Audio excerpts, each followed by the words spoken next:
Assalamualaikum dan salam sejahtera. Saya Rosli HM. Hari ini ingin berkongsi sedikit maklumat mengenai panduan tanam pokok hiasan dalam pasu. Tanam pokok dalam pasu mempunyai banyak kelebihan. Contohnya, pokok mudah diurus dari segi membaja, merumput, menyiram dan pruning pokok. Pokok juga boleh diubah dan sesuai untuk diletak di mana-mana tempat. Pokok-pokok hiasan yang sesuai ditanam dalam pasu adalah seperti berikut. Pertama, pokok renek atau pokok yang boleh dipruning atau dibentuk menjadi bonsai seperti kesinai merah, kesinai hijau, jasmin thai, madrastun, jeliti, bunga kertas dan lain-lain.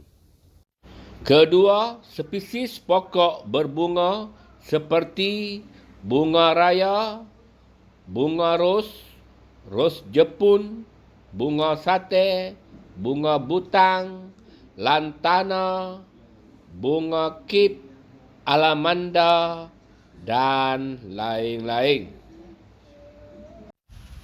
Ketiga, spesies pokok pandan seperti pandan Cina, pandan bukit, stawak, Clopopitium, lidah jin, aloe vera, dan lain-lain. Keempat, spesies pokok keladi. Terdapat pelbagai jenis pokok keladi, contohnya keladi hutan, keladi kampung, keladi thai, keladinium, dan lain-lain. Kelima, spesies pokok masakan atau ulam seperti limau purut, limau kasturi, pokok kari, serai, kunyit, halia, pandan, kesum, selom, bayam Brazil, pegaga, kucai, dan lain-lain.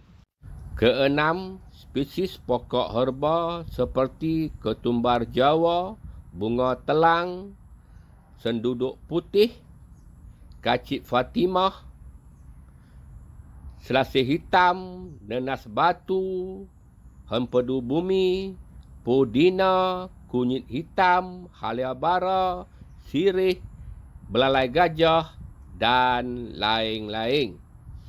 Ketujuh, pokok orkid dan lain-lain pokok hiasan sama ada di luar rumah atau dalam rumah. Apa-apa jenis pasu boleh digunakan untuk menanam pokok hiasan. Bagaimanapun, seeloknya pasu-pasu yang dipilih disesuaikan mengikut jenis-jenis pokok. Contohnya, pokok bonsai, pasu bonsai. Pokok yang cantik, pasu pun cantik. Pokok besar ditanam di dalam pasu yang besar. Pokok jenis gantung ditanam dalam pasu gantung. Pokok kecil tetapi mudah membiak sesuai ditanam dalam pasu rendah tetapi besar. Seeloknya tanah yang digunakan untuk menanam pokok di dalam pasu adalah campuran tanah topsoil dengan sekam bakar dan pasir. Kita boleh gunakan dalam nisbah campuran 2 tanah topsoil, 1 sekam bakar dan 1 pasir. Bagaimanapun cara mudah, kita boleh gunakan tanah hitam yang dijual di nursery, kedai pertanian atau kedai-kedai borong. Apa yang penting, tanah yang dibeli pastikan ia tidak mengandungi kayu-kayu yang tidak terbakar sepenuhnya. kerana ia boleh mengundang anai-anai dan penyakit kulat. Pokok yang ditanam dalam pasu terdapat juga kelemahannya dan ia perlukan perhatian yang tinggi. Kelemahannya adalah seperti berikut.